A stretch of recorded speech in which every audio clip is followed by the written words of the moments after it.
ಉತ್ಸವದ ಒಮ್ಮಕ್ಲೆ ಸಮುದಾಯ ಭವನ ಕಟ್ಟ್ರಿ, ರಾಶಿಗೆ ಒಂದು ಚೆನ್ನಮ್ಮನ ಸರ್ಕಲ್ ಒಮ್ಮಕ್ಲೆ ಮನಿ ಕಟ್ಟಕ್ ಆಗೋದಿಲ್ಲ ಅಂತ ಡಿವೈಡ್ ಮಾಡ್ಬೇಕು. ಈಗ ಉತ್ಸವ ಮಾಡೋಣ ಮುಂದ ಹೆಂಗ್ ನಮ್ ಸಂಘಟನೆ ಆಗುತ್ತೆ ಹಂಗ ಯಾವ್ದೇ ರೀತಿ ಏನೇನ್ ಹಾಕೋ ಎಲ್ಲ ಮಾಡ್ಕೊಂತ ಹೋಗು.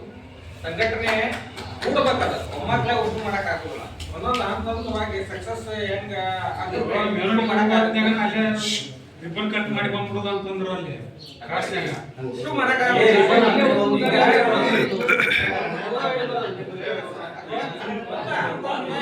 ಜಾಗ ಫಿಕ್ಸ್ ಮಾಡಿ ಪೂಜೆ ಮಾಡಿದ್ರ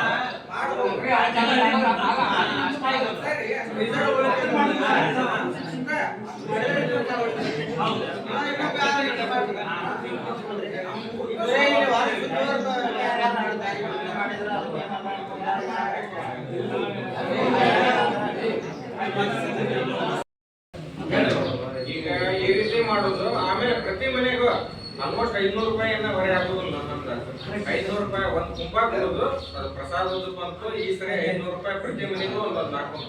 ಜೊಲೆ ಎಲ್ಲಾರ ಕಡೆ ಸ್ಮಾರ್ಟ್ ಬೋರ್ಡ್ ಅಂದ್ರೆ 3 ತಿಂಗಳಿಗೆ ಒಂದು 500 ರೂಪಾಯಿ ಖರ್ಚು ಮಾಡ್ತಾರೆ. ಒಂದ್ ವರ್ಷಕ್ಕೆ 500 ರೂಪಾಯಿ ನಮಗೇನು ಬರೀ ಅಲ್ಲ ನನ್ನ ಅಭಿಪ್ರಾಯ. 500 ರೂಪಾಯಿ ಪ್ರತಿ ಮನೆಗೆ ಹಾಕೋದು ಸೂಕ್ತ ಅಂತ ನನ್ನ ಅಭಿಪ್ರಾಯ. ಅದಕ್ಕೆ 500 ರೂಪಾಯಿ ಹಾಕೋನು.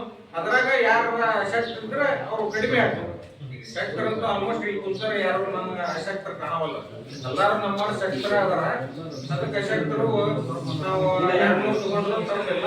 ಅಷ್ಟು ಮಾಡಿ ಈಗ ವಿಜಯೋತ್ಸವ ಏನೈತಿ ಅದ್ರದ್ದು ಕರೆಕ್ಟ್ ಆಗಿ ಈಗ ಶ್ರೀಕಾಂತ್ ಪರಮಶ್ರೀ ವಕೀಲರು ಅವತ್ತೊಂದು ಏನೈತಿ ಮುಂದೆ ಖರ್ಚು ಅವ್ರು ನೋಡ್ಕೊಂತೇವೆ ಅಂತ ಹೇಳ್ಯಾರ.